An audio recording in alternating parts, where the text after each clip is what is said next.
मंत्र पाठ। ओम सहना भवतु सहनौ भुनक्तु सह वीर्यं करवावहै तेजस्विनावधीतमस्तु मा विद्विषावहै। ओम शांति शांति शांति। प्रथमा वृत्ति की 427वीं कक्षा।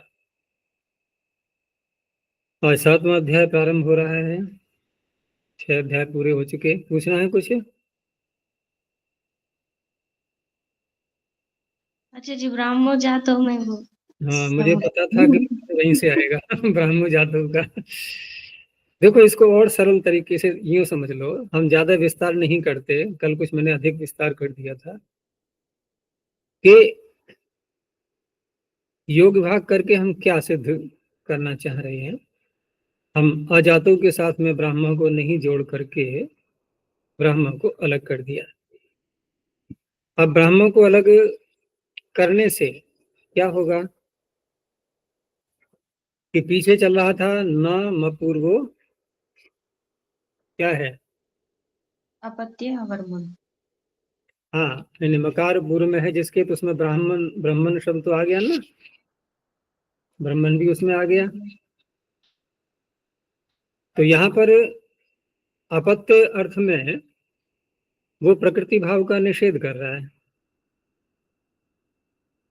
तो और ब्राह्मण को अयोग भाग करके हम इसका भी वही अर्थ ले लें, यानी ऊपर से अपत्य की निवृत्ति लाते हुए, और ये कहा जाए कि अपत्य अर्थ में ब्राह्मण निपातित किया जाता है। और निपातन में दिखा क्या रहे हैं? क्या दिखा रहे हैं? प्रकृति भाव का निषेध ही तो दिखा रहे हैं। टी भाग का लोप कर रहे हैं तो प्रकृति भाव का निषेध ही तो हुआ। अब ये योग भाग अनर्थक हो जाएगा फिर। वो तो न अपूर्व अपत्य वर्मण से ही सिद्ध था। अब क्या करेंगे हम? इसको वहां से हटाएंगे अपत्य से। अब अपत्य से भिन्न अर्थों में, अपत्य से भिन्न अर्थों में, क्योंकि नाम अपूर्व तो अपत्य में कर रहा था प्रकृति भाव का निषेध, तो अपत्य से भिन्न अर्थ वाला जब अण आएगा वहां के लिए ब्राह्म शब्द बन जाएगा।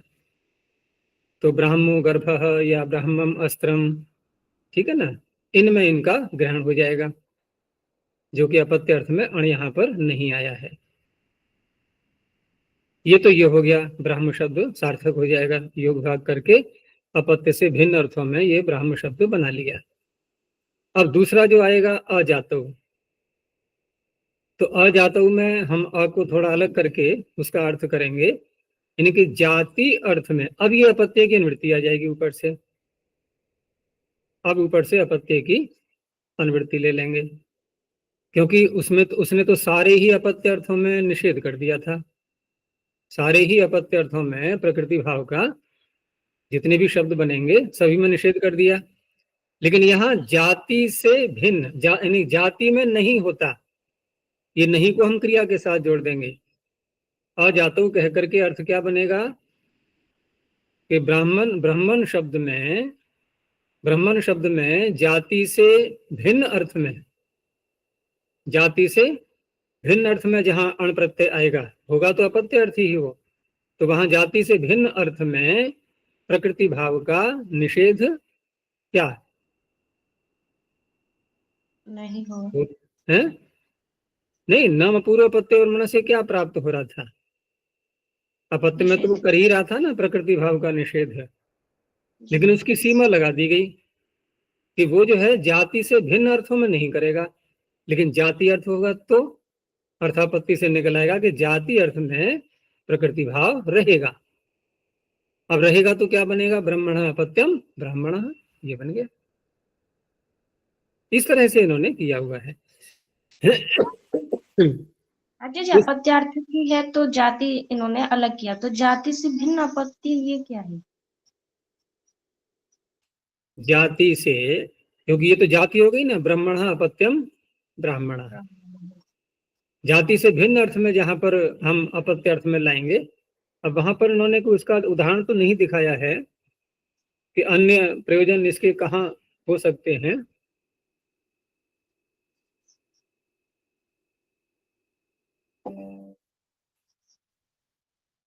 जैसे काशिका में जो दिया है ना उन्होंने, काशिका में तो इसमें वो थोड़ा अशुद्धि भी छप गया है, अजातु का जातु लिखा हुआ है वहां योग भाग करके। काशिका की पंक्ति निकालो, देखो वहां, देखो इसको वाक्य को,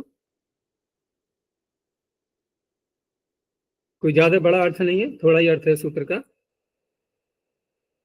मिल गया?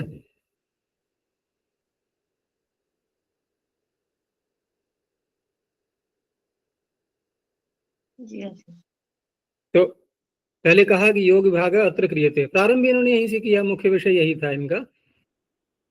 तो कैसे किया कि ब्राह्मण, ये अलग कर दिया। अब कहा कि अगर हम वही अर्थ लें इसका ऊपर से अपत्य की निवृत्ति ला करके, है इत्येतद् अपत्याधिकारेपि, अपत्य का अधिकार तो चल ही रहा है, अनिवृत्ति अधिकार का तात्पर्य यहाँ पर अनिवृत्ति जो आ रही है ऊपर से, सामर्थ्यात्। अब सामर्थ्य तात्पर्य यहाँ पर ये हो गया निरर्थक। अगर हम अपत्य का अधिकार लाएंगे तो निरर्थक ही तो हो गया, ये काम तो वही कर लेगा, नाम पूर्व अपत्य वर्मणा। तो अब कहेंगे सामर्थ्य, सामर्थ्य का तात्पर्य होता है जब सूत्र निरर्थक हो जाता है और उसको फिर भी सार्थक बनाना है हमें, तब बोलते हैं सामर्थ्य से, यानी कि सूत्र रचना की सामर्थ्य से। अब क्या करेंगे, अपत्याद अन्य प्राणी, ठीक है ना, अपत्याद अन्यत्र अणि तेर लोपार्थम निपाते थे, ये इसका अर्थ हो गया। तो अपत्य से भिन्न अर्थों में जैसे ब्राह्मण गर्भ, ब्राह्मण अस्त्रम, ब्राह्मण हवि, यहाँ अपत्यार्थक अण नहीं है, ये तस्येदम वाला अण है। अब जो अजातौ रहा, ततः अजातौ, ये जातौ लिखा हुआ है इसमें, ततः अजातौ। अब वहां पर क्या करेंगे, वहां अपत्य की निवृत्ति आ जाएगी। अच्छा जी, नीचे न्यास में इन्होंने ततः अजातो लिखा है, यहाँ अशुद्धि लिखा है तो ठीक है, तो वहां अपत्य की निवृत्ति आ जाएगी। अब और अ को जोड़ो क्रिया के साथ में, तो अपत्य इत्येव। अब क्या अर्थ होगा कि अपत्ये जातौ अणि, अभी अ का अर्थ नहीं किया, अपत्ये जातौ अणि, यानी अपत्य अर्थ में, जाति अर्थ में अण प्रत्यय परे रहते ब्रह्मण टी लोपो न भवती, ये न आ गया अजातु में, अ जो जुड़ा हुआ है उससे, ठीक है ना।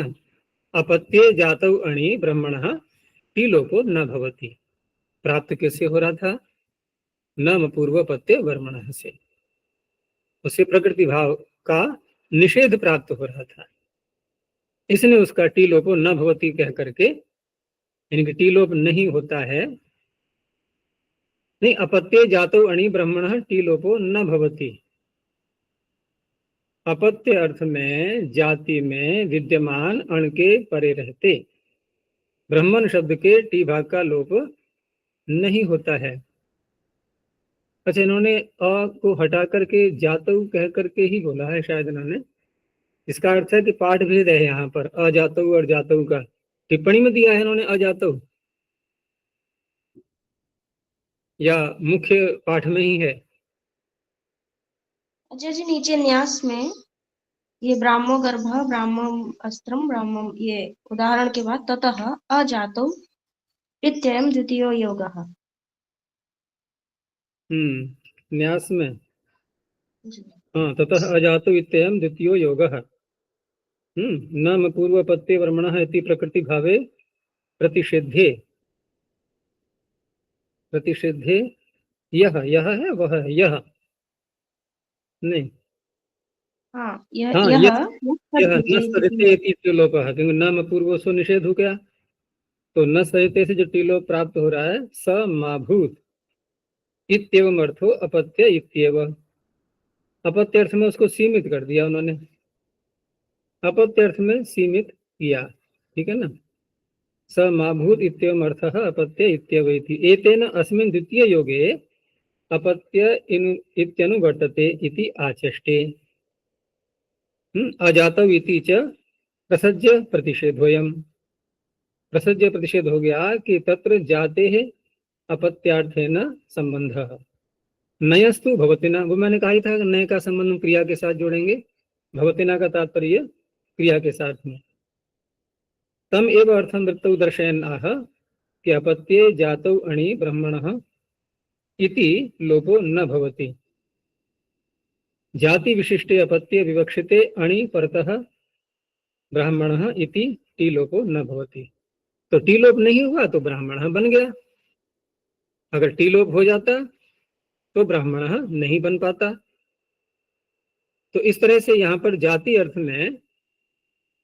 अर्थ में टी लोप नहीं होता, ये इन्होंने सिद्ध किया है अजातौ अलग कह करके। अब इसमें बताओ क्या समझ में नहीं आया।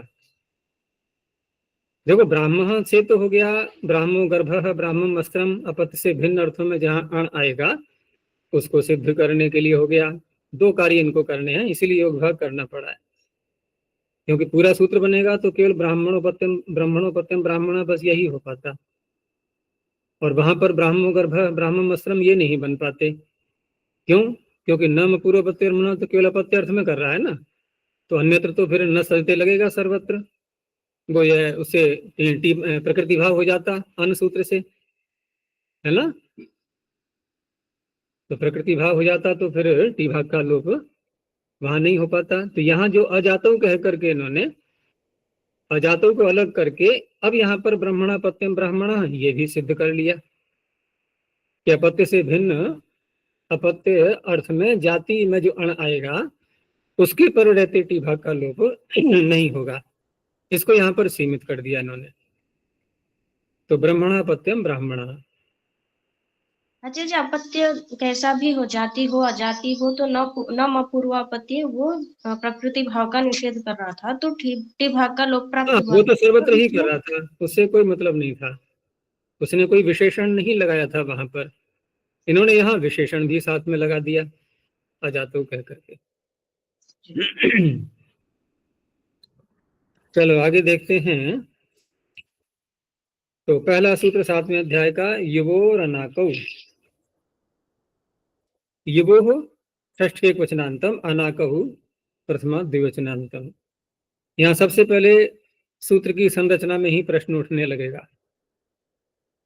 हमारे सामने है युवो हो, समास करेंगे यहाँ पर यु और वु, युश्च वुश्च। हमने बोला षष्ठी का एक वचन, तो षष्ठी का एक वचन कब होता है द्वंद्व समास करने पर? समाहार करेंगे तब। हमें यही पता है कि समाहार तो नपुंसक लिंग में आता है। क्या दिख रहा है ये नपुंसक? अगर नपुंसक लिंग होता तो मधु के समान रूप चलेंगे ना, मधुनः, तो क्या बनेगा? युवुनः, युवुनः, ऐसा तो है नहीं, दिख रहा है नहीं। इन्होंने ये आवश्यक था इसलिए इन्होंने दे भी दिया है प्रथमा वृत्ति में, तो युवुनः ऐसा बनना चाहिए। तो इसी टिप्पणी को ही देख लो, सारी बात ही निकल आएगी। तो युवो इति निर्देशे द्वौ पक्षौ, दो पक्ष सामने आ रहे हैं। कौन कौन से? समाहार द्वंद्व वा स्यात्, इतर इतर योग होगा। हम दोनों प्रकार से विचार करके देखते हैं। तत्र समाहार द्वंद्व पक्षे क्या होना चाहिए कि नपुंसकस्य झलचः इत्यनेन आगम शासनस्य अनित्यत्वात्। देखो अभी मैंने कहा था युवनः बनना चाहिए फिर, क्योंकि नपुंसकस्य झलचः नुमागम करेगा, लेकिन सूत्र में तो युवनः है नहीं। तो यहाँ पर एक परिभाषा के आधार पर आगम शासनम अनित्यम, आगम शासन को अनित्य माना गया है। आगम जितने भी होते हैं ये आवश्यक नहीं है कि सर्वत्र किए जाएं, कहीं कहीं नहीं भी होते हैं। तो नहीं होते हैं वाला पक्ष यानी कि अनित्य पक्ष को लेकर के हम नुमागम नहीं करेंगे, नहीं करेंगे तब तो बन जाएगा ये वो हो या नहीं। हम नहीं करेंगे तो उस अवस्था में ये वो बन जाएगा। अब दूसरा पक्ष ले लो, दूसरा पक्ष कौन सा था? इतर इतर योग का। समाहार द्वंद्व में तो नुमागम को नहीं किया, ये सिद्ध कर लिया। इतर इतर में अब फिर समस्या आई, क्योंकि एक वचन बोल रहे हैं हम, कौन सा आना चाहिए? द्विवचन। कैसे भाई? इतरेतर में हम एक वचन कैसे लाएंगे? यू और वू का समास करेंगे तो ओस आएगा, और ओस आएगा तो क्या बनेगा? भानु का क्या बनता है? भानवो। भानु। तो यू का क्या बनेगा? यू वो हो। दो वकार दिखाई देंगे नहीं?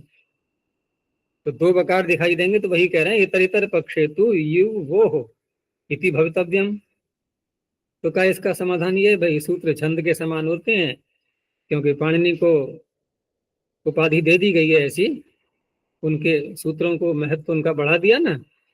परमात्मा ने कह दिया है कि आपके सूत्र मेरे वेद मंत्रों की ही तरह हैं, आप चिंता मत करो। ठीक है ना? तो छांदस होने से हम यहाँ वकार को नहीं बोल रहे सूत्र में। बन गया ये वो। एक तो ये बात हो गई, ये तरह तरह के दो उत्तर हैं। एक तो ये उत्तर हो गया कि छांदस होने से वकार का निर्देश नहीं है सूत्र में, छांदसोत्र वर्णलोपो द्रष्टव्य है।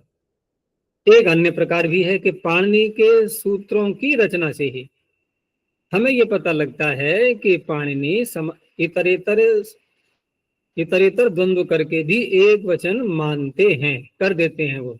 देखो, ऊकालो झ्रस्व दीर्घ प्लुतः, ह्रस्व दीर्घ प्लुतः, पुल्लिंग है कि नपुंसकलिंग है? पुल्लिंग है। हम्म। तो पुल्लिंग है तो इसका अर्थ है कि इतर इतर द्वंद्व है ना? और इतर इतर द्वंद्व है तो बहुवचन होना चाहिए, ह्रस्व दीर्घ प्लुताः। क्या है सूत्र में? तो ये सूत्र स्वयं बता रहा है कि पाणिनि ऐसा मानते हैं कि इतर इतर समाहार इतर इतर द्वंद्व भी करते हैं और साथ में एक वचन भी रख देते हैं। तो वही एक वचन यहाँ पर भी है। अब एक वचन है तो यू के आगे फिर कौन सा आएगा? ngस प्रत्यय ही तो आएगा। तो ngस प्रत्यय में भानु का क्या बनता है? भानु हो। तो यू का युव हो, भगी संज्ञा होगी, गुण हो जाएगा। ठीक है ना?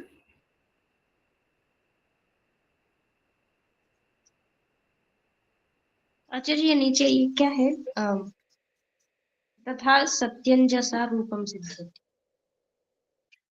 हाँ हाँ, तो वही तो बात है कि इति पुंस्त्व निर्देशात समाहारस्य नपुंसकत्वम प्रायिकम। एक तो ये बात हो गई सिद्ध कि प्रायिक है नपुंसक लिंग होना, कहीं कहीं नहीं भी होता है? समाहार करके भी पुल्लिंग मान सकते हैं, अथवा इतरेतर मान करके एक वचन भी मान सकते हैं। तो तथा सती, इन सब बातों को ध्यान में रखते हुए ऐसा मानने पर अंजसा रूपम सिद्ध्यति। क्या अंजसा का अर्थ पूछ रहे? अंजसा माने सहसा, अनायास, बिना प्रयास के, सरलता से सिद्ध हो जाता है। अंजसा का तो बहुत प्रयोग होता है व्यवहार में भी, कहीं भी कोई करे ये तो अंजसा हो जाएगा, जरा देर में हो जाएगा, बहुत सरलता से हो जाएगा, बहुत कम प्रयास या बिना प्रयास के, वहां बोलते हैं अंजसा। चलो ये हो गया। अब यहाँ पर आ जाओ, देखो अंगस्य का अधिकार चल रहा है। हम कर रहे हैं यू वू के स्थान पर कुछ आदेश। तो अंग संज्ञा तो प्रत्यय को छोड़ के होती है ना। तो अंग कहाँ है? ये यू वो तो अंग है नहीं। अब क्या करेंगे हम? अंगस्य में जो पीछे से आ रहा है उसमें संबंध षष्ठी मानेंगे। अब संबंध कैसे जोड़ेंगे? संबंध यह है कि देखो, प्रत्यय आए तब अंग नाम दिया गया, है ना? अंग नाम होने में प्रत्यय कारण बने, तो जिसके कारण से अंग नाम दिया जा रहा है वो हमारा संबंधी हो गया कि नहीं? अब तो उसी के कारण से तो हम अंग बने हैं। धातु या प्रातिपदिक जो भी है उसका अंग नाम हुआ प्रत्यय के कारण से, तो प्रत्यय उसका संबंधी हो गया। तो अंग संबंधी यू और वो संबंध षष्ठी मानते हैं। और यही बात हम अगले सूत्र में भी घटाएंगे, और आगे जो झ के स्थान पर अंत आदेश आदि होंगे वहां पर भी ऐसा ही घटाएंगे। तो अंग संबंधिनो हो यु वु इत्यतयोः स्थाने यथासंख्यम अन अक इत्यतो आदेशो होता है। दोनों ही अकारांत आदेश हैं ये। उदाहरण तो सरल है ये, नंदन रमण है, ल्यू प्रत्यय नंदीग्रही पचादिभ्यो ल्यूणी न्यचः, ये उसका उदाहरण हो गया। सायंतन चिरंतन, सायं चिरम ये शब्द हैं अव्यय। तो सायं चिरम प्राणे प्रगे अव्ययेभ्यः ट्यूटुलौ तुट च। तो ट्यू और ट्यूल दोनों में से कुछ भी ले लें, यू बचेगा और तुट आगम भी साथ में, तो तन, तो सायन तनः, चिरन तनः, ये बन गया। ऋणवल तृतीय से ऋणवल करते हैं तो ये हु आ गया इसमें, तो कारकः भारकः। वासुदेव और अर्जुन शब्द में यहाँ वुन प्रत्यय हो जाता है, वासुदेवार्जुनाभ्याम वुन, चौथे अध्याय में, तो वासुदेव कह अर्जुन कह। अब आगे देखो, आयने यिनी यह फड खचघाम प्रत्ययादीनाम। आयने यिनी यह प्रथमा बहुवचनांतम, फड खचघाम षष्ठी बहुवचनांतम, प्रत्ययादीनाम षष्ठी बहुवचनांतम। यहाँ फ ढ ख छ घ सारे एक से लग रहे हैं, परंतु फ ढ ख छ इन चार में अकार उच्चारण के लिए है, और घ में भी उच्चारण के लिए है। उलझ गए ना, घ में है ही नहीं। मैंने इसीलिए पूछा घ में उच्चारण के लिए है, उत्तर क्या आना चाहिए, घ में आकार है ही नहीं। अच्छा, कैसे पता लगा आकार नहीं है? अगर आकार आकार होता नुट होता, आकार है, नुट होता, फिर नहीं समझ में आया। रसो नद्यापो नुट से नुट हो जाता। हाँ हाँ, घानाम ऐसे बनता, सीधे बोलो ना कि फढ़ खच घानाम, फिर ये सूत्र बनता। तो घ में आकार नहीं है, चार में उच्चारण के लिए है। अगर हटा दें तो करो उच्चारण, जरा बोलना, बोलो, आकार मत बोलना सब में, बोले नहीं मिलेगा कुछ भी, मुंह बंद रहेगा। क्योंकि पहला अक्षर क्या है, पहला अक्षर है पवर्ग वाला, और पवर्ग में क्या होता है, ओष्ठ बंद होते हैं ना पहले, वो बंद ही पड़े रहेंगे, खुलेंगे ही नहीं, तो खोलते ही आकार आ जाएगा। खोलते ही आकार आ जाएगा। नहीं, देव तुम्हारे चेहरे पे अंधेरा क्यों है? तमसो माँ ज्योतिर्गमय, प्रकाश लेके आओ। तो आकार उच्चारण के लिए रखना अनिवार्य है, बिना उसके उच्चारण नहीं होता। कितनी कितनी लाचारी है इन व्यंजनों की कि बिना स्वर के इनका उच्चारण ही नहीं होता। वही लाचारी जीवात्मा की भी है कि जब तक हम परमात्मा से संबंध नहीं जोड़ेंगे तो हमारी लाचारी कभी दूर हो ही नहीं पाएगी, यूं ही बने रहेंगे लाचार बस। प्रत्यादि नाम जो शब्द है सूत्र में, तो इससे ये भी स्पष्ट है कि फढ़ खच घ को हम जहां भी देखेंगे प्रत्यय के आदि में होने चाहिए, ये मध्य में कहीं आ गए या अंत में, तब ये सूत्र नहीं लगेगा। ठीक है, तो प्रत्यय से आदय, प्रत्ययादय, ऐसे नहीं बोलेंगे प्रत्यय आदि, मत कर देना। तो प्रत्ययादि नाम यानी अंग संबंधी नाम प्रत्ययादि नाम फ ढ ख छ घ इत्येतेषां स्थाने यथासंख्यम आयन एय कीन ईय इय इत्येते आदेशा भवन्ति। इसमें ईय और इय केवल ह्रस्व और दीर्घ ईकार का अंतर है।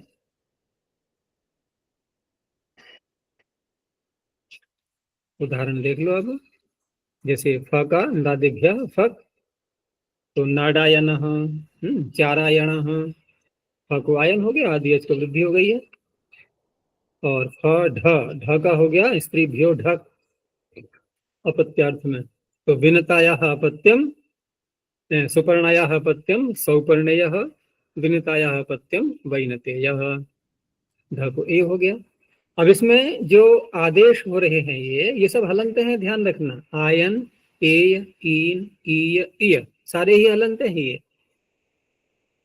तो जहां पर इसमें प्रत्ययों में आकार या जो भी स्वर दिखाई दे रहा है वो अंत वाले में जुड़ जाएगा। जैसे पहले हमने फक प्रत्यय किया तो फक में फ में अ है, वो अ कहाँ जाएगा, आयन के न में। ठीक है, ऐसे ही स्त्री भी ढक, ढ में अ है, ये कहाँ जाएगा? ए य के य में। ऐसे ही ईन का कुलात ख, तो ख में अ है, ये ईन के नकार में आ जाएगा। तो आढ़्य कुलीनः, श्रोत्रिय कुलीनः। छ को ये आदेश, तो वृद्धा छ में जो अ है ये ई के य में आ जाएगा, तो गार्गीय वात्सीय। ऐसे ही घ है, तो क्षत्राद घ, अब घ में जो अकार है वो ई के यकार में आ जाएगा, तो क्षत्रिय। और प्रत्यय यहाँ स्पष्ट हो ही गया है कि प्रत्यय होना चाहिए। प्रत्यय यदि नहीं है तो अन्यत्र कहीं भी फकार ढकार धातुओं में भी तो आते हैं, जैसे फक धातु है, फक्कते, फक्कती, ढौकरी धातु है एक, ढौकते, ऐसे वहां नहीं करेंगे। या खन धातु है, वहां कहीं भी नहीं लेना है। और प्रत्यय के आदि में भी ध्यान रखना है। एक जगह वहां प्रत्यय करते हैं ना हम लोग, द्वयसज दघ्न मात्र, नहीं, जिनसे जिससे करते हैं ये प्रत्यय, प्रमाणे, प्रमाणे द्वयसज दघ्न मात्र च, तो दघ्नच प्रत्यय है, दघ्न, दघ्न, दघ्नच है वो, तो दघ्नच में घ कहाँ आ रहा है? आदि में तो नहीं है ना, वहां नहीं करेंगे ये आदेश, इस तरह से। चलो आगे देखो, झोंतः। तो झ षष्ठी क्वचनांतम, अंतः प्रथम क्वचनांतम। प्रत्यय का संबंध यहां भी जोड़ेंगे, ये भी प्रत्यय के ही झकार को पकड़ेगा। आदि कहने की आवश्यकता नहीं है यहाँ पर, क्योंकि आदि में ही मिलेगा ये, ठीक है ना, इसलिए अनुवृत्ति लाए न लाए कोई अंतर नहीं पड़ता उससे। तो अंगावयवस्य प्रत्ययस्य, प्रत्ययावयवस्य लिख दिया इन्होंने, प्रत्ययस्य अवयवस्य, क्योंकि पूरे प्रत्यय का एक ही कोई शब्द होगा, अक्षर होगा वो, इसलिए अवयव शब्द भी साथ में जोड़ दिया है। तो प्रत्ययस्य अवयवस्य, अंग संबंधिनः प्रत्ययस्य अवयवस्य झस्य स्थाने अंत आदेशो भवति। अब ये जो अंत आदेश है, इसमें भी जो अंत में, क्योंकि सूत्र में तो अंतः ऐसे लिखा हुआ है, प्रथमा का एक वचन, तो अकारांत ही तो हुआ ये, लेकिन ये भी आकार यहाँ उच्चारण के लिए है। आदेश होना है वो अकार नकार तकार, बस।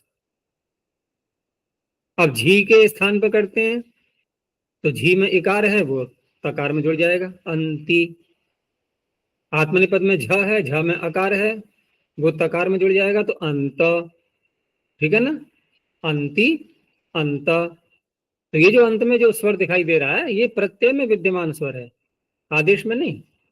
आदेश तो हलंत ही होता है।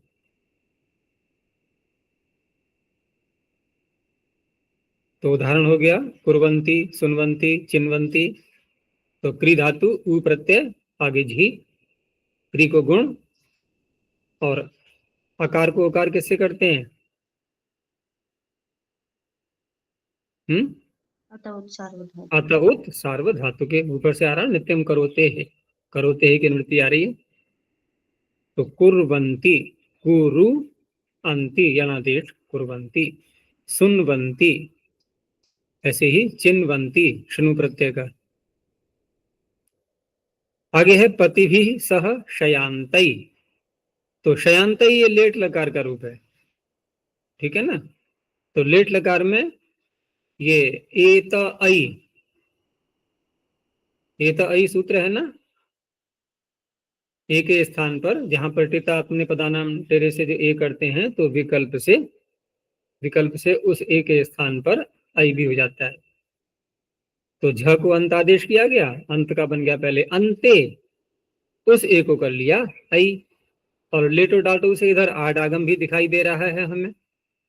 शी धातु है, गुण हो चुका है, अयादेश शयांतई, यानी शी आ, शब का तो लुक हो जाएगा, अदादि गण की है ना, तो शी आ अंतई, शी को गुण, अयादेश शयांतई। जरंतः वेशंतः, ये ज्री और विष धातु से उणादि कोश का सूत्र है। इन्हीं दो शब्दों को बनाने के लिए ज्री विषिभ्याम झच, ठीक है ना, झच प्रत्यय होता है। तो वहां पर झच प्रत्यय में भी प्रत्यय के आदि में झकार आ रहा है, उसको अंत आदेश करके अब झच का क्या बचेगा, झ। तो वहां भी झ में अ है, वो अंत के त में मिल जाएगा, तो अंत। तो ज्री अंत गुण होकर के जरंतः, विष अंत गुण होकर के वेशंतः, ये हो गया। अब ये सूत्र अगला, ये अपवाद आ गया, क्योंकि अंत आदेश तो सर्वत्र हो चुका अब ये। लेकिन अगला अपवाद आ गया कि अदभ्यस्तात्, अत प्रथम एकवचनांतम अभ्यस्तात् पंचम एकवचनांतम। अभ्यस्त प्रसिद्ध है, संज्ञा है, ये दो प्रकार से करते हैं। एक तो द्वित्व करने पर दोनों भागों का नाम अभ्यस्त हो जाता है, और दूसरा जक्षित्यादयः षट, वो धातु अलग है। तो अभ्यस्तात्, अब यहाँ पर अंगस्य जो पीछे से आ रहा था वो पंचमी में बदल जाएगा, क्योंकि अभ्यस्तात् में पंचमी है। तो अभ्यस्तात् अंगात् उत्तरस्य प्रत्ययस्य अवयवस्य या प्रत्ययावयवस्य झकारस्य स्थाने अत आदेशो भवति। अब यहाँ पर जहाँ परस्मै पद आएगा झी, तो झी में जो ई है वो वही तकार में, ये भी हलंत है आदेश। यहाँ तो हलंत है ही सूत्र में, ऊपर के सूत्र में तो आकारांत था अंत, वहां आकार उच्चारण के लिए माना गया, तो वो भी हलंत हो गया। यहाँ तो सूत्र में ही हलंत है ये अत, तो झी के स्थान में करेंगे तो अति, और झ के स्थान में करेंगे तो अत। ठीक है, तो दा धातु का द्वित्व करके लट लकार में द्वित्व होने के कारण से इसकी अभ्यस्त संज्ञा हो गई, उभय अभ्यस्तम। तो द दा और झी, अब झी को झकार को अत हो गया, अति। अब अति जब हो गया तो ये ङित है, सार्वधातु कमपित आतुलोपैटी छे, ददति, ददतु। तो ददती एक क्वेश्चन मत समझ लेना कि तिप्तसी में जो तिप का वो रूप है वहां बनता है ददाती, और यह है ददती, दधति दधतु। एक दूसरे सूत्र के द्वारा की हुई अभ्यस्त संज्ञा जक्षित्यादयः षट, ये इसका उदाहरण हो गया। ठीक है, तो जक्षति, तो जक्षति जक्ष धातु या जागृ धातु, इनका भी नाम अभ्यस्त है, 7 धातु है ना वो, जक्ष इत्यादयः षट, तो 7 धातुएं हो गई वो। तो इनके आगे भी जब हम झी प्रत्यय लाएंगे बहुवचन में, ठीक है ना, क्योंकि ये भी यहाँ पर एक वचन का रूप नहीं है, एक वचन का रूप नहीं है। क्या बनता है एक वचन में?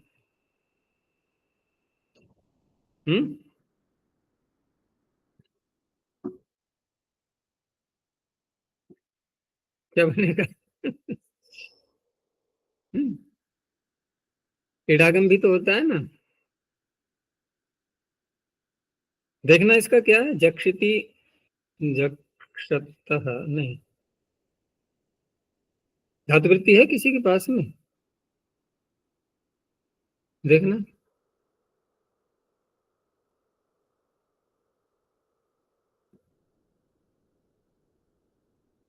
क्योंकि ये तो बहुवचन का हो गया है ना, जक्षति। जागृत धातु का तो जागृति, वहां तो जागृति बनता है एक वचन में, बहुवचन में बनेगा जागृति। तो जागृ अति यणादेश होकर के जागृति, गुण तो हो नहीं पाएगा इंगित होने के कारण से।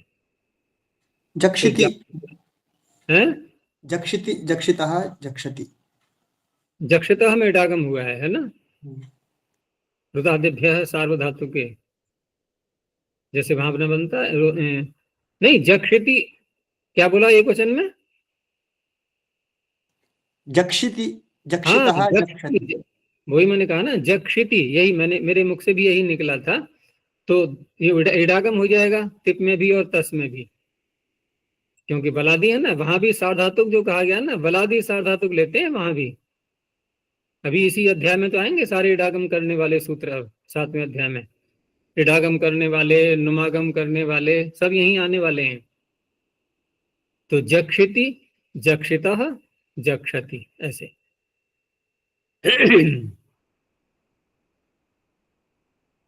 चलो आगे देखो। अब तो यहां तो हो गया अभ्यस्त से उत्तर झकार को अतादेश। अब अगला सूत्र आया कि आत्मनेपदे श्वनतः, क्योंकि अदभ्यस्तात ने आत्मनेपद परस्मैपद ऐसा कुछ भी नहीं कहा था। तो आत्मनेपदे श्वनतः, आत्मनेपदेषु सप्तमी बहुवचनांतम, अनतः पंचमे वचनांतम। अब यहां पर साथ में अनतः भी कह दिया गया है कि जिस अंग से उत्तर हम झकार को देखेंगे वह अंग अकारांत नहीं होना चाहिए, और कैसा भी हो जाए। तो न अत अनत तस्मात् अनतः। अब अनतः किसका बनेगा विशेषण? अंगस्य का, उसको भी बदल दो पंचमी में। तो अनकारांतात् अंगात् उत्तरस्य आत्मनेपदेषु वर्तमानस्य प्रत्ययावयस्य झकारस्य स्थाने अत आदेशो भवति। अब पूर्व सूत्र में से और इस सूत्र में क्या अंतर दिखाई दे रहा है? वहां तो आत्मनेपद वाली बात भी नहीं थी, और दूसरा जो धातुएं हैं अभ्यस्त आदि, इनमें किसी में प्राप्त भी नहीं था किसी भी सूत्र से। ये तो आत्मनेपद के लिए है ना, वो तो परस्मैपद की हैं सब। तो आत्मनेपद में यहाँ पर झकार के स्थान पर ये अतादेश कर देगा। जैसे ची धातु है उभय पद की है ना, ये पीछे देखो हमने झोंता में चिन्वंती बोला था, परस्मैपद का रूप। यहाँ क्या आ रहा है? चिन्वते। तो ची ईंत है ना, ईंत होने से उभय पद की है। तो ची, नु और झ। अब ची नु इतना अंग देखेंगे। अब हमें जब झ प्रत्यय लेना है तो अंग कितना बनेगा? चीनु। अब ये अंग कैसा हो गया? अनकारांत। अकारांत नहीं है, और कैसा भी हो सकता है, उकारांत हो गया। तो झ को अतादेश हो गया। अत टिता अपने पदानाम तेरे, अते चीनु अते यणादेश होकर के चिन्हते। यणादेश किससे करेंगे?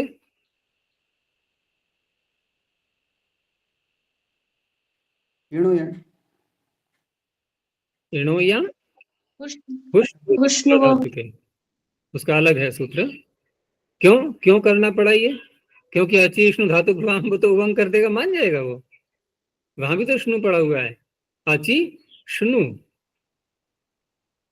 लेकिन सा धातु प्रत्यय आएंगे तो पुष्ण वो सा धातु के। इणो यण से तो अनुवृत्ति आ रही है यण की। तो चिन्वते, चिन्वताम, अचिन्वत, ये तो हो गया इसका। एक और लिया श्ना प्रत्यय का, और श्ना में लू ना। अब ये आकारांत है, अकारांत नहीं। तो अनकारांत तो हो ही गई ना, ये भी अनकारांत अंग हो गया क्योंकि दीर्घ आ है। तो लू ना अते है, ना के आकार लोप हो जाएगा। स्नाभ्यस्त हो रहा है। लुनते, लुनताम, अलुनत।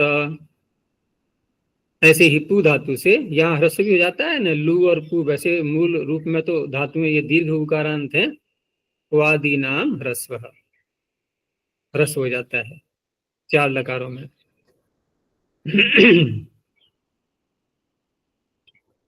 आगे देखो।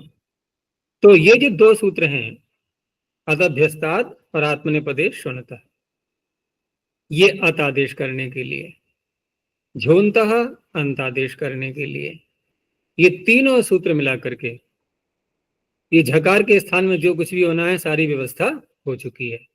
अब कोई सूत्र नहीं है इसके अतिरिक्त।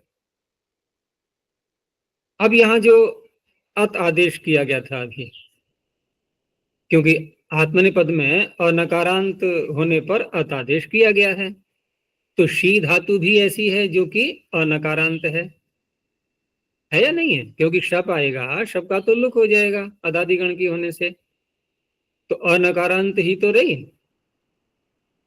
और दूसरा शींग धातु इंगित है, इंगित होने से आत्मनेपद भी हुई है। तो आत्मनेपदे श्वणतः तो लगना ही है यहाँ पर, ठीक है ना। आत्मनेपदे श्वणतः से अतादेश तो होना ही है। उसी अतादेश को लेकर के अगला सूत्र है अब शींग और रुड। थोड़ा सा कार्य इसने और बढ़ाया उसमें। पूर्व सूत्र तो अपना कार्य करेगा पूरा, अतादेश कर देगा वो। तो शींग पंचमे क्वचनांतम रुट प्रथमे क्वचनांतम। शींग अंगादोत्तरस्य झकारादेशस्य अतः रुडागम भवति। पीछे से जो अत आ रहा था अदभ्यस्तात् से, उस अत को यहां पर षष्ठी में बदलना पड़ेगा। क्यों? आगम करना है, परागम होते हैं षष्ठी निर्दिष्ट को। तो अतः, अतः स्थाने रुडागमो भवति।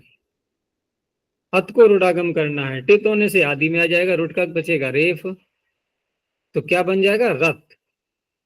अत का बन गया रथ। ठीक है ना? तो शी धातु से आगे शी, शप और झ। शप का लोप हो गया, झ को अतादेश ऊपर के सूत्र से कर लिया। तितात्मने पदानाम टेरे, अते, शी, अते। अब यहां रुडागम भी कर लिया, तो शी रते। अब शी रते के बाद अब शी को गुण करने के लिए सूत्र बोलो, क्योंकि अते तो मित है ना, सार्वधातु कमपित। किसी की हिम्मत नहीं हो पाएगी गुण कैसे करें, दुस्साहस हो जाएगा ये। तो कोई सूत्र लेके आओ। अरे इसी के लिए है सूत्र, शींग सार्वधातु के गुण, इसी के लिए है। इसी शेरते को बनाने के लिए वो सूत्र डेडिकेटेड है। तो शेरते, शेरताम, अशेरत, ये लंग लकार का हो गया अशेरत। लिखा तो है इसमें शींग सार्वधातु के गुण। मैं भी यूं ही पूछ रहा था और तुम लोगों की दृष्टि भी नहीं गई कि आचार्य जी पूछ रहे हैं, तो लगता है और कहीं है, ये यहाँ तो नहीं लिखा हुआ है।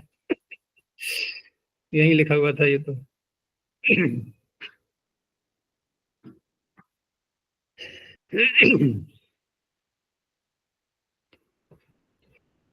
आगे है वेत्तेर विभाषा। अब यहाँ रुडागम जो किया गया था ये तो शींग धातु के लिए था, शींग धातु से उत्तर। लेकिन अगला सूत्र किसी और धातु को भी ले रहा है। तो वेत्ते है पंचमे क्वचनांतम विभाषा प्रथमई क्वचनांतम। अब यहाँ वेत्ते जो बना है, वेत्ती बना करके ही तो वेत्ते है बनाएंगे। वेत्ती का पंचमी का एक वचन उसी का बन सकता है। और वेत्ती कब बन सकता है? क्योंकि विद धातुएं तो कई हैं, 4-5 हैं, 5 है मिला करके सारी देखें तो, चुरादिगण वाली भी मिला लें तो 5 बन जाती है। तो यहां पर वेत्ती कहां बनेगा? जहां शब्द का लुक हो जाएगा वो अदादिगण की होगी, विद ज्ञाने, उसी को लेना है, इसलिए वेत्ती पढ़ा है सूत्र में। क्योंकि अन्य जो धातुएं हैं जैसे रुधादिगण में भी आती है, विनते विंदाते विंदते बनते हैं ना रूप इसके। विद विचार, और वो तो उभय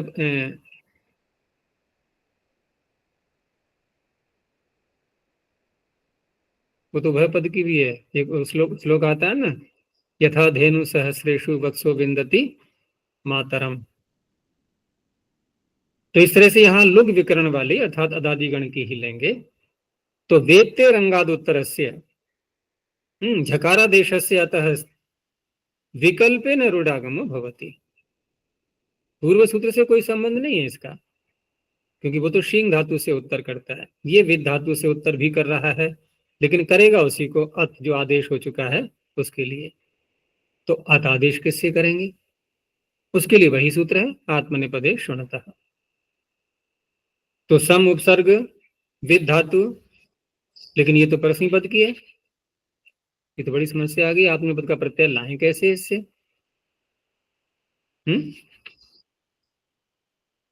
आत्मनेपद का प्रत्यय कैसे आएगा? ये तो वेत्ति वित्तः विदति ऐसे बनते हैं ना लोग, तो आत्मनेपद का प्रत्यय आया हुआ यहाँ पर। तो देखो आत्मनेपद के जहां विधान किए गए हैं, जैसे एक सूत्र था समोगम्य ऋषिभ्याम, ध्यान आ रहा है? तो वहीं पर एक वार्तिक पढ़ दिया गया था, और उस वार्तिक में विद धातु को भी, कि इसका भी उपसंख्यान करना चाहिए। समुपसर्ग लगा करके विद धातु से भी आत्मनेपद हो जाता है, तो उससे यहां पर आत्मनेपद करेंगे, ठीक है।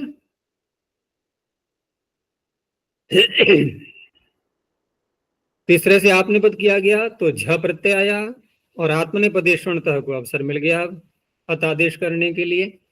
तो सम विद शब्द का तो लुक हो ही जाना है, झ को अतादेश हो गया, टितात्मने अते, सम विद अते, इसने रूटागम कर दिया, सम विद रते। विकल्प है तो संविदते, यही बन जाएगा। संविद्रताम, संविदताम, समविद्रत, समविदत, ये दिया इन्होंने, देखो आगे वार्तिक ये समोगम ऋषिभ्याम सूत्र पर ही, कि समोगमादिषु, अर्थात सम उपसर्ग से उत्तर जो गम्य ऋषिभ्याम जो सूत्र पढ़ा हुआ है, तो वहां पर गम आदि धातुओं में विधि प्रच्छी स्वरती नाम उपसंख्यानम, ये 3 धातुएं और ले लेनी चाहिए, ठीक है ना, सम लगा करके ही। प्रच्छ में भी अगर सम लगाएंगे तो वहां भी सम पृष्ठे ऐसे करके रूप चलाएंगे, फिर ऐसे ही स्वरी धातु का भी है। तो वेत्तरी भाषा ने तो एक सामान्य रूप से कह दिया कि विद धातु से उत्तर जो अत आदेश किया गया है झ के स्थान पर, उसको रूढ़ागम विकल्प से होता है। लेकिन अगला सूत्र जो है ये बहुत व्यापक आ गया कि बहुलम छंदसी, और ये जहां आ जाए तो वहां तो फिर कोई अनलिमिटेड सारे अर्थ निकलेंगे, फिर उससे अब तो कोई रुकावट नहीं है, किधर को भी मुड़ जाओ, चारों ओर दिशाएं खुली हुई हैं, ठीक है ना, सब बंधन मुक्त। भिद्यते हृदय ग्रंथिश छिद्यंते सर्व संशया। सारे बंधन मुक्त हो गए। तो बहुलम प्रथम क्वचनांतम छंदसी सप्तम क्वचनांतम। अब देखो बहुल कहने से क्या क्या हो सकता है, कि विद धातु की बात हो रही थी, है ना, तो विद से तो बाहर निकल जाएंगे, अब अन्य धातुएं भी ले ली जाएंगी, पहली बात। दूसरा यह है कि झकार के स्थान पर जो अतादेश है उसके रूट का प्रसंग चल रहा है। अब बहुल कहने से यहां से ही बाहर निकल जाओ, यानी कि अन्य कहीं किसी अन्य प्रत्यय में भी हम रुडागम कर सकते हैं, ठीक है ना, भूल जाओ झ को, अन्य स्थान पर भी कर सकते हैं, तो ऐसा ही हो जाएगा।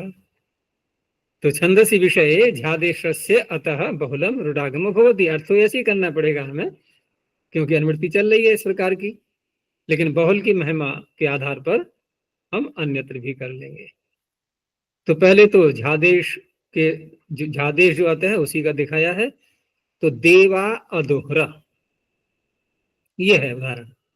तो यहाँ क्या है, ये अदोहरा अडागम है, तो स्पष्ट है कि जो मित लकार है उन्हीं में से कोई आएगा, तो लंग लकार का रूप है ये, दोह धातु से लंग लकार। तो अट आगम अ, दोह धातु, शब्द का तो लुक हो जाना है, ठीक है ना, पदादिगण की है, तो अ दोह और आत्मनिपद में झ प्रत्यय ले आए, झ के स्थान पर अनकारांत होने से अतादेश हो गया आत्मनिपदेश्वनतः। तो अ दोह अ त, यही तो बनेगा। अब उस अत आदेश को रुडागम इसने कर दिया बहुलम छंदसी ने, तो अब क्या बन गया, अ दोह रत। अब यहां पर जो रत, ये त है, ये अंत में, इसको भी हटाना पड़ेगा। तो एक सूत्र है इसी के लिए, इसी 7वें अध्याय में ही आएगा, पहले पाद में, लोपः त आत्मने पदेशु, लोपस्त आत्मने पदेशु, ध्यान आ रहा है।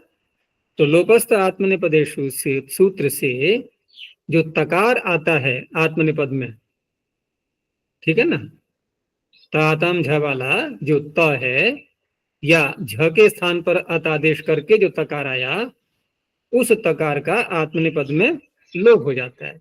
तो देखो तकार का लोप करना है हमें, ता में जो अ है उसका नहीं, ता में जो अ है उसका लोप नहीं होगा, तकार का लोप हुआ है, तो तकार का लोप होने से क्या स्थिति बनेगी? अब अ दुह, फिर रुट का रेफ है, ठीक है ना, रुट का रेफ है कि नहीं है? और अत जो किया था हमने आत्मनिपदेश ष्वणतः से अत, वो भी अ है, वो अ रा में मिला दो तो अ दुह रा। अब जो त है अंत में तकार और अकार, वहां से तकार को हटा दिया तो अ बचा, तो इधर भी अ है र में, अ दुह र और अ। अब लगा लो तो गणे, क्योंकि दीर्घ तो कर नहीं पाएंगे, अपदांत है ना ये, तो अदोहरा बन गया।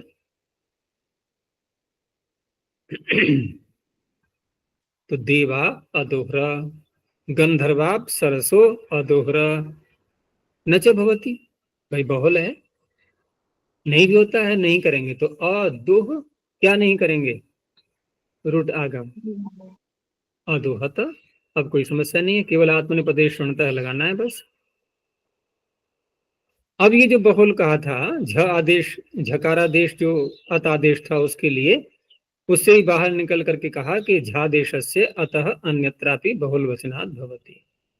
अब अन्यत्र देखो कहाँ किया है इन्होंने, अदृश्रमस्य केतवः, अस्य केतवः अदृश्रम, मैंने परमात्मा के केतुओं को देखा। अदृश्रम, दृश्य धातु, लंग लकार, मध्यम पुरुष, उत्तम पुरुष एक वचन। तो यहां कैसे बनाएंगे? नहीं, उसका लुंग लकार का, लंग का नहीं, लुंग का है ये। तो अडागम दृश्य धातु, दृशिर है ना, दृशिर, तो दृशिर होने से इरुतोवा तो लगा सकते हैं ना, चिली को अंग करने के लिए। चिली आएगा ना लुंग लकार में, चिली के स्थान पर अंग हो जाएगा इरुतोवा सूत्र से, इरित होने के कारण से। तो अ दृश्य और चिली को हो गया अ अंग, अ दृश्य अ, उत्तम पुरुष का मिप आया, मिप को हो गया अम, तो अ दृश्य और फिर अंग और फिर अम, ठीक है ना। अब क्या करेंगे? तो यहां जो उत्तम पुरुष में अम आया है उसको इसने कर दिया रूढ़ागम, उसको हो गया रूढ़ागम। तो रूढ़ागम होकर के क्या बन गया? अब रम, रम बन गया। तो अ दृश्य, अंक, नहीं चिली को किया है इन्होंने, चिली को, चिली के स्थान पर जो अंग हुआ है ना उसको रूढ़ागम किया है, अम प्रत्यय को नहीं, जो मिप को अम हुआ है उसको नहीं, चिली के स्थान पर जो अंग आदेश हुआ। तो अ दृश्य र, अदृश्य र, आगे अम है मिप के स्थान पर। अब क्या करेंगे? अतोगुण, ठीक है ना, मिला दो, अदृश्य रम, यानी कि र अम रम, अदृश्यरम, यही तो है देखो वाक्य में, अदृश्यरम अस्य केतवः। अच्छा जी, दृश्योंगे गुण से यहाँ गुण नहीं कर पाएंगे रोड़ागम होने से। हाँ देखो, करता तो है वो ऋदृशोंगी गुण, हाँ हम गुण करते हैं अंग पर रहते, लेकिन छांदस रूप है ये, तो छांदस रूप में ये इस प्रकार की शंकाएं नहीं होती हैं, हो भी सकता है नहीं भी हो सकता है। ऋग्वेद के मंत्र का अंश है ये, अदृश्यमस्य केतवः।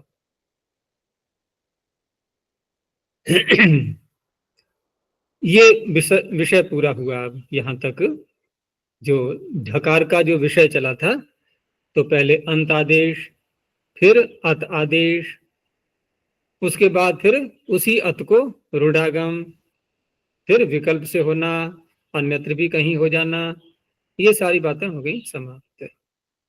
अब आगे देखो, अब कोई संबंध नहीं है पीछे से, बस अंगस्य का अधिकार चल रहा है। अतो भिस ऐस, अतः पंचम एक वचनांतम, भिसः षष्ठे वचनांतम, ऐस प्रथम एक वचनांतम। बहुत सरल सूत्र है। अतः में पंचमी है तो अंग को हम बदल देंगे, अंगस्य को पंचमी में, अकारांतादंगात उत्तरस्य, पंचमी है तो तस्मादित उत्तर से लगना ही है। उत्तरस्य भिसः स्थाने ऐस् आदेशो भवति। अब भिस के स्थान पर ऐस होना है, अनेकाल है आदेश, पूरे भिस के स्थान पर हो जाएगा। तो वृक्ष प्लक्ष आदि शब्दों से उत्तर भिस को ऐस करके और वृद्धि होने कर वृक्ष ही प्लक्ष ही। बहुत सरल है सूत्र है, व्यापक भी है। अब इसने सभी अकारांतों को ले लिया, लेकिन छंद में तो ये नहीं चल पाएगा। देखो अभी अभी बहुलम छंदसी आया था, पीछा नहीं छूटा उससे, फिर आ गया बहुलम छंदसी। बार बार पाणिनि को चेतावनी दी जा रही है कि वेदों में हस्तक्षेप मत करना ऐसे। तो पाणिनि स्वयं ही कह रहे हैं भाई ठीक है, मैं खुली छूट दे रहा हूं परमात्मा को, वो जो चाहे जैसे चाहे वैसे मंत्र बनाए मैं बाधा नहीं डालूंगा उसमें। तो बहुलम छंदसी, छंदसी विषय अर्थ वैसे रखेंगे, अकारांता दंगाद उत्तर से बहुलम भिसः स्थाने ऐस आदेशो भवति। अंग तो अकारांत ही लेंगे तो कोई बात नहीं है। वैसे तो अकारांत न लेकर के अनकारांत भी ले सकते हैं, बहुल कह दिया गया है, लेकिन ऐसा उदाहरण कोई शायद नहीं मिला होगा। नहीं दिया तो है, हाँ दे दिया है, नद्य ही दिया नद्य ही। देखो अब कैसा विचित्र रूप है, हम लोग बोलते हैं नदी भी है, हमारे लिए परमात्मा ने सीमित कर दिया है कि हमें बोलना है नदी भी है, और हमारे परमपिता क्या बोल रहे हैं, नद्य ही। ठीक है ना वो अधिकार उन्होंने अपने पास रखा हुआ है। तो नदी के आगे भेस आया, बताओ है कोई सूत्र ऐसा जो जिसको ऐस कर दे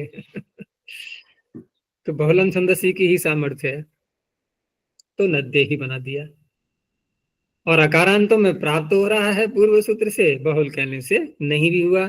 बहुत प्रसिद्ध मंत्र बोलते ही हैं, भद्रम करणे भी शुणयाम। तो कोई पूछ बैठे करणे भी कैसे बन गया, ये कर्ण ही क्यों नहीं बना, तो क्या उत्तर दोगे, यही तो सूत्र है, नहीं तो भिसैस तो लग ही रहा है।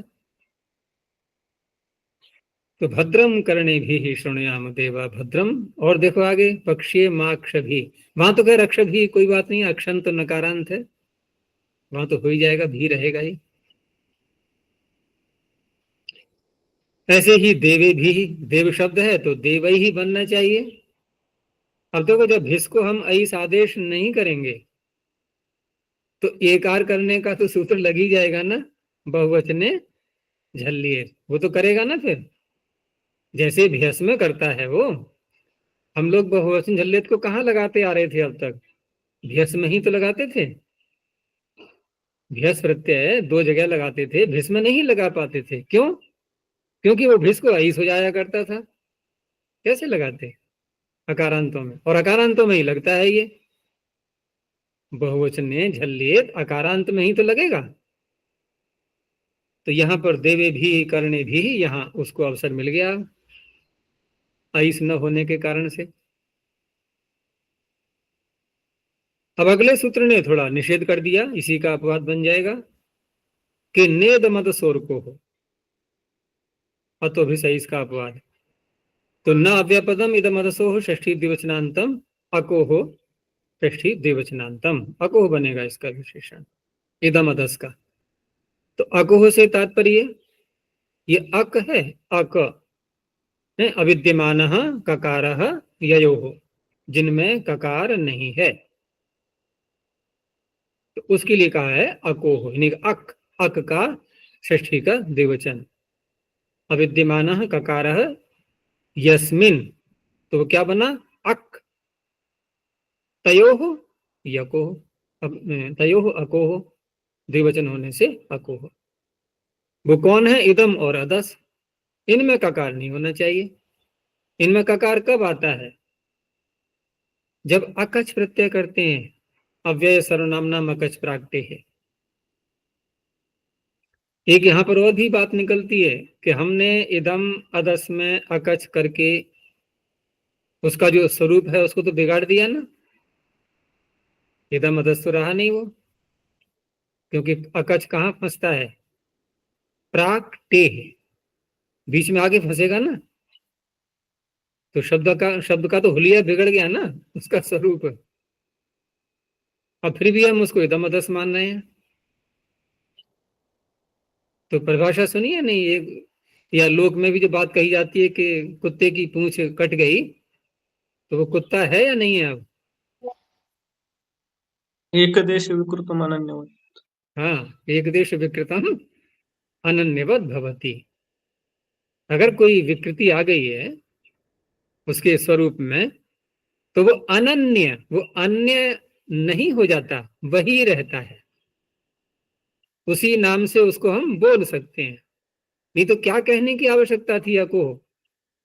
भाई सीधी सी बात थी, आप इदम अदस को ले रहे हैं तो इदम अदस वो रहेंगे कहाँ अगर क बीच में आ गया तो फिर भी रहेंगे। ठीक है ना, अंग फिर भी बने रहेंगे, क्योंकि अंग के अंदर घुसेगा ये अकच, घुसेगा कि नहीं? चलो, तो इदम अदस इत्यतयोः ककार भिन्नयोः अर्थात अककारयोः भिस ऐस न भवति। इनका जो भिस है उसको ऐस नहीं होगा। तो प्राप्त किससे हो रहा था? अतो भिस ऐस से। इसका अर्थ अकारांत बनेंगे पहले ये। तो इदम के आगे भिस लाए तो अकारांत कैसे बनाए इसको? बताओ कैसे बनाए? इदम है और भिस है, पहले त्यदादि नाम, मकार को आकार कर लिया, अतो गणे ईद भिस। अब इद भाग का लोप करो, किससे?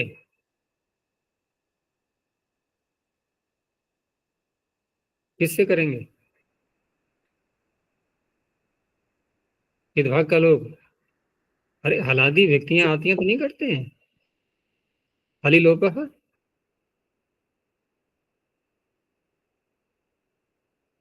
इदमो मह, यहां से प्रारंभ होता है ये, इसी सारे 7वें अध्याय का ही विषय है सब ये। इदमो मह, फिर दश्च, आगे यस्सौ आगे इदोई पुंसि अनाप्यकः हले लोपः। हली लोप। तो उसी भाग का लोप कर दिया तो क्या रह गया? अ ही तो रह गया। और रह गया तो अकारांत तो है ही यहाँ पर ये। अकारांत तो इदम तेरादि नाम लगाते ही बन गया था। तो अतो भिस ऐस से ऐस की प्राप्ति हो रही थी, इसने निषेध कर दिया तो ए भी ही। ऐसे ही अदस में भी है, अदस में भी तेदादी नाम लगा करके बन गया द। ठीक है ना। अब वहां पर वो तो सूत्र बाद में लगाएंगे। अद ये इतना बनने के बाद अकारांत होने से भिस को ऐस प्राप्त होने लगा, इसने निषेध कर दिया। उसके बाद फिर लगेगा वो अदसो शेर दादू दो महा। फिर उसके आगे, आगे उसके बहुवचन का है ना ये, एत ईद बहुवचन। तो दकार को मकार, और फिर लगाएंगे हम पहले दकार को, तो मकार करेगा ये, लेकिन उससे पहले लगा लेंगे हम बहुवचने झल्लिए। तो बहुवचन झल्लिए लगा करके क्या बन जाएगा? अदे भी। अदे तो बना ही लिया, जैसे बालक, जैसे पीछे बनाया था देवे भी। तो अदे भी जब बना लिया, अब अदसो शेर दादू दो मह से दकार को मकार किया गया, और जो ए आ रहा है आगे उसको एत ईद बहुवचने से ईकार कर लिया, अमी भी। चलो यहीं तक रखते हैं, अब फिर देखेंगे आगे। प्रणव ध्वनि। ओ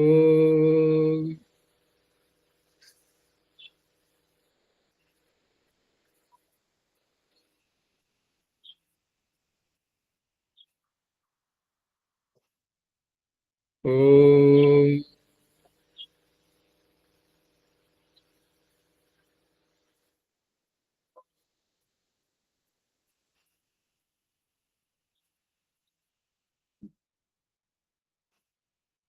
ओ